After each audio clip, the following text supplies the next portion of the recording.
Hi, it's Steve. Today we'd like to show you how to change the heating element on your side-by-side refrigerator.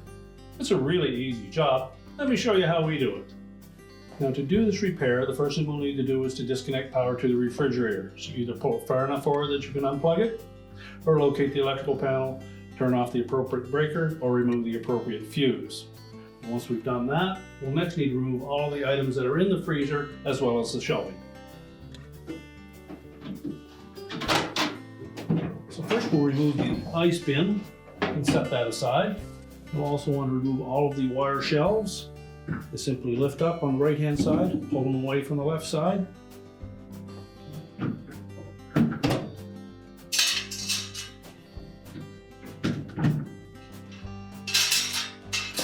And we'll also remove the bottom drawer.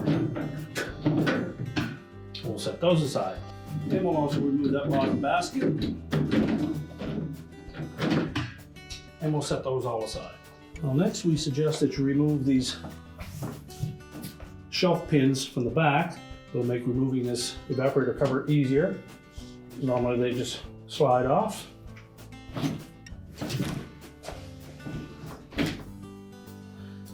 And we're also going to remove the two rails for that bottom basket. Well, next we'll remove these two rails for the bottom basket. There's two screws in each one. They're normally a number 2 Phillips screw.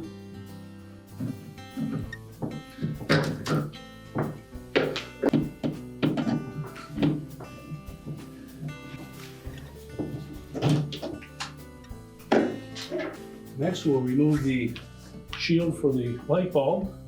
Simply squeeze both sides of it. That'll release the tabs, then we'll set that aside.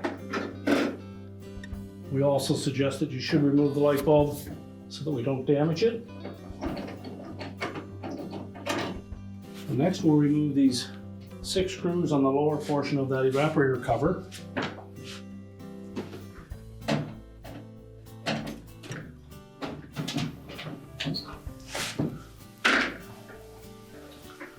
Now, with all the screws removed, our next step is to lift that evaporator cover upwards to release it from these 2 tabs.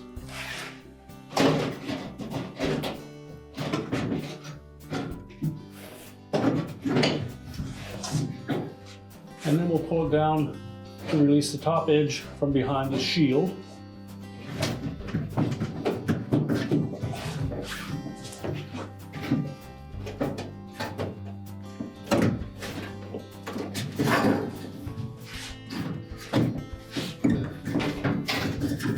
And then we'll just lift that panel straight out of the freezer and set it aside. Now, before we go any further, we'll want to cover up this drain hole at the bottom so that we don't drop any screws down into there. So just take a piece of tape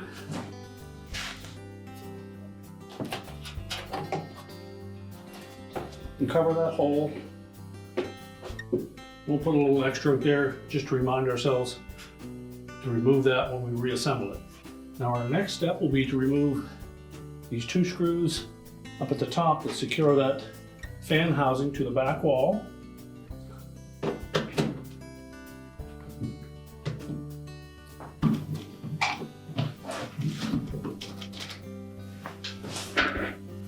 Next, we're going to remove these 2 styrofoam pieces on the side.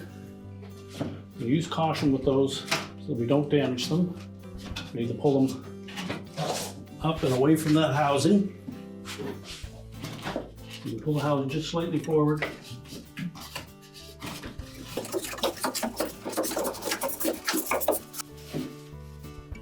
And just remove those.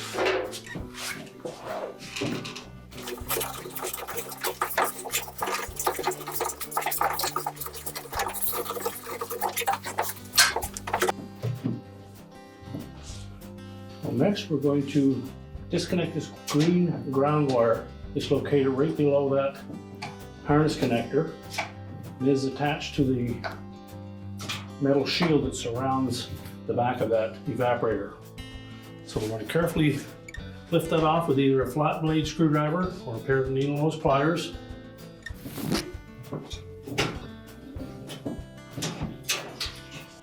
Next, we can disconnect the harness connectors to the old heater. Simply depress the locking tab and separate the connector. One for each side.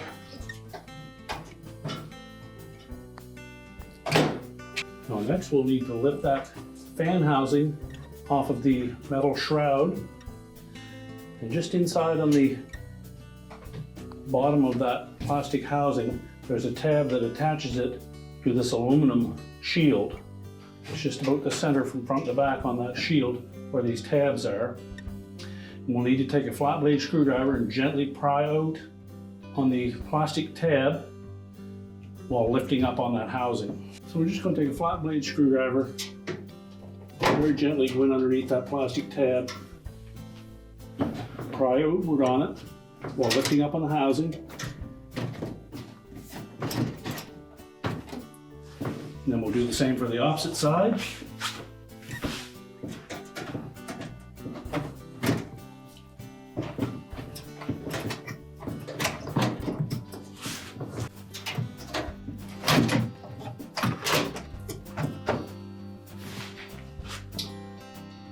And now we'll just set that housing up out of the way.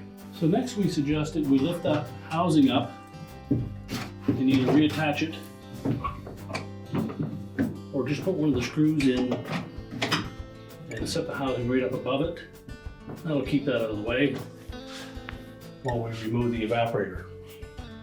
Now the fins on this evaporator are fairly sharp, so you'll want to put some protective gloves on. We'll also want to be very careful that we don't damage the tubing, put any extra stress on it that may damage that evaporator. Now our next step is to release these two metal straps that support the element to the bottom row of tubing. So we want to be very careful here when we pull that mounting strap off that we don't damage that evaporator tubing. So using a pair of needle nose pliers, so I'll lift up on it. You may need to support the evaporator as you pull that. You'll hook up over it, making sure that we don't damage that tubing. Do the same for the opposite one.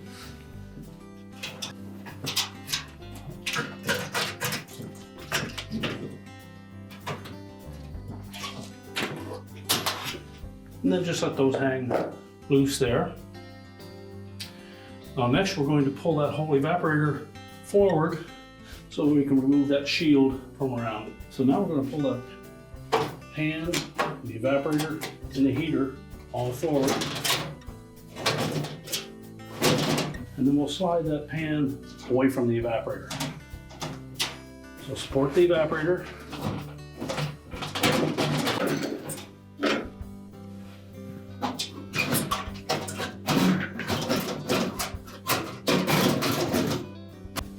Now you may wish to pull that element out at this point without completely removing that shield, or you can take the shield off altogether. So you should be able to just pull that element straight down. Make sure we clear those hangers on the bottom.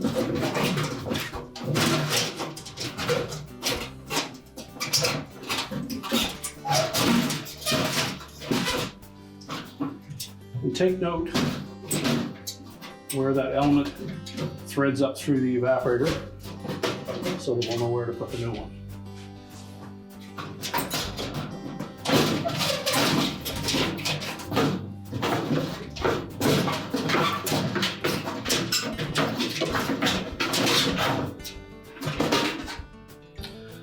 And then discard the old heater. We'll take the new element. We'll just start feeding that up through the evaporator.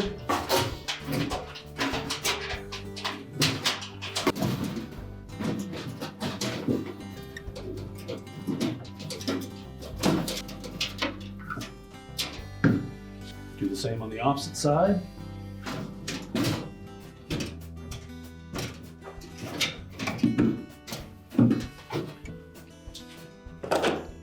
Now next we can secure that heating element to the evaporator with those metal straps.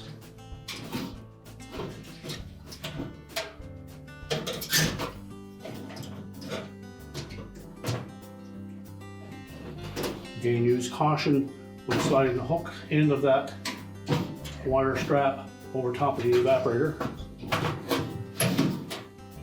You want to be careful not to damage that tubing. Make sure it's hooked properly at the back.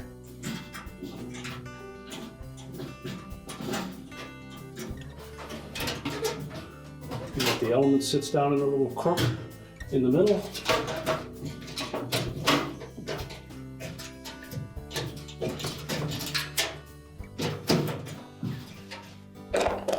What we want to make sure is that when we fit that pan up around that evaporator, the real passive tubing sits in these little clips at the back.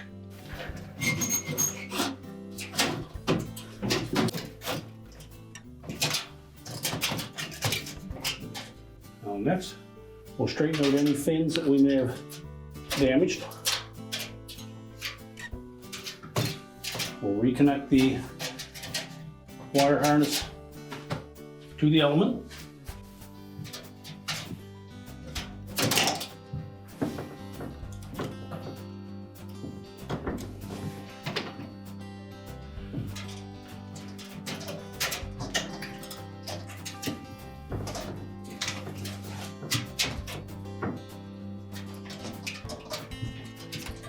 Make sure the locking tabs engage on those connectors.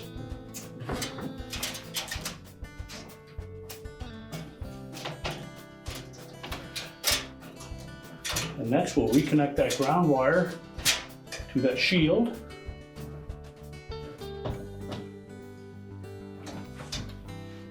So using a pair of needle nose pliers, just grasp the end of that ground connector.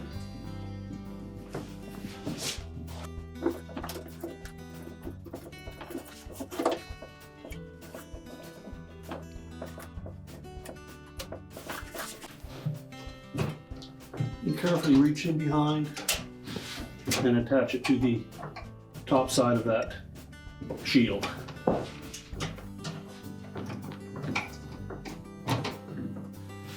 And just make sure that's pressed firmly down onto that spot on the back of that shield.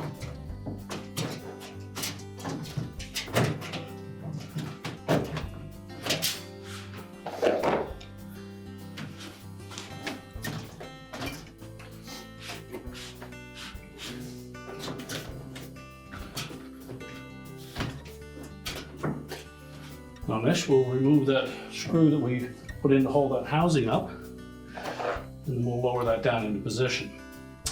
This is where we'll engage those two plastic catches into the two slotted openings on the top of that shield. All right, so just make sure that those tabs are on the inside edge of the evaporator shield.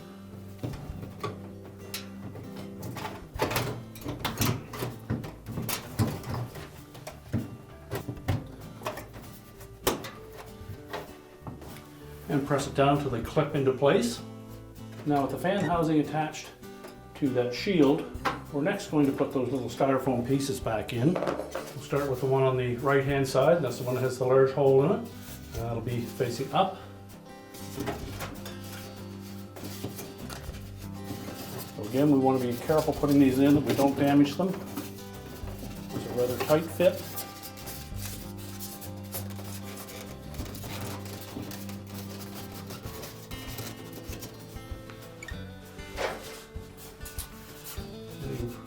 Radius portion goes right into the corner.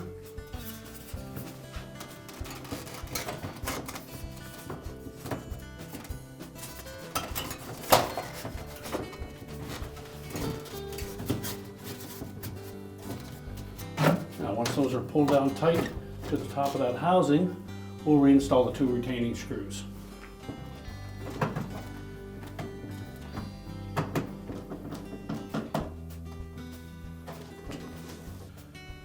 Next, we'll remove that tape from the bottom of the drain pan. And then we'll put the evaporator cover back on.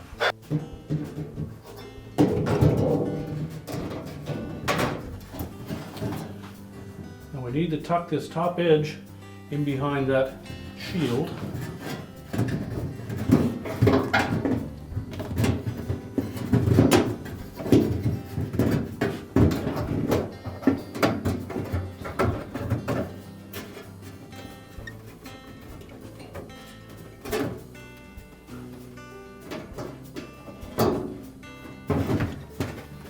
Probably have to flex that outwards at the bottom first, so we can tuck that up in there. And then we want to make sure that we engage those two tabs through these holes.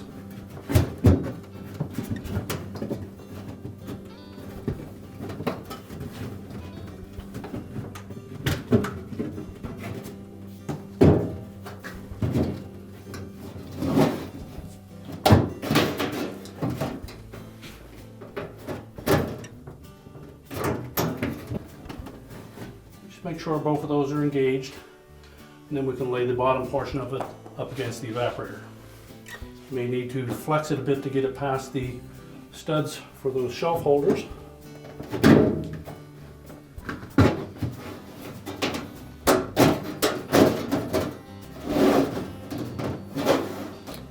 And then the bottom edge of the grill should be tucked inside the edge of that drain pan.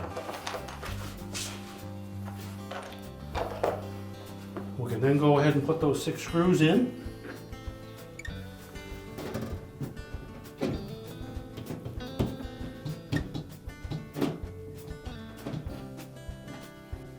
Next, we'll put the basket rails back in.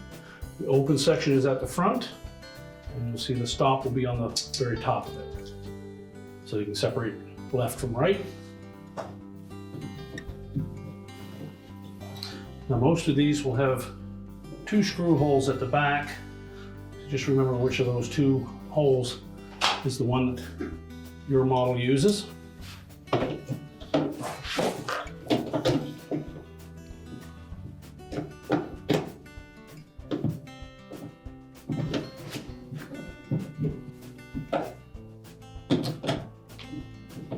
then we'll snug up that front one. We'll do the same for the opposite side.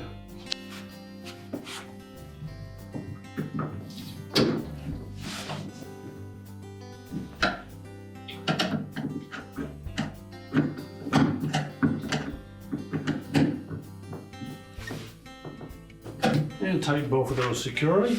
Now next we'll put the shelf hangers back in.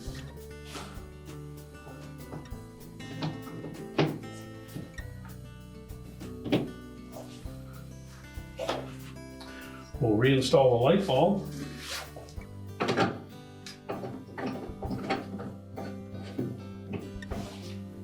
And the cover. There are slotted openings on the underside of that auger motor housing that these tabs will snap into. So just line those up.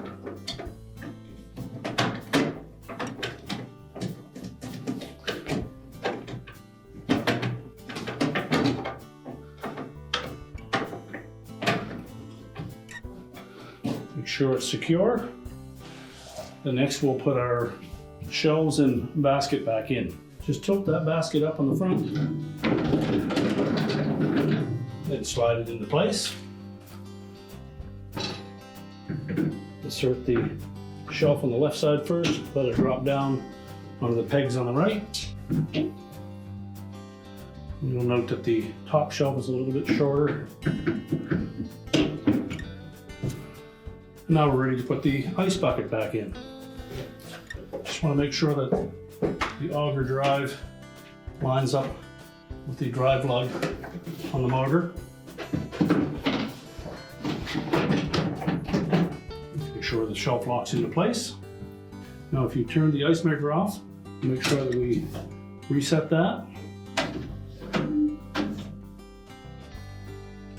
We can Reload the refrigerator and then close up the door. We're now ready to reconnect the power and your repair is complete.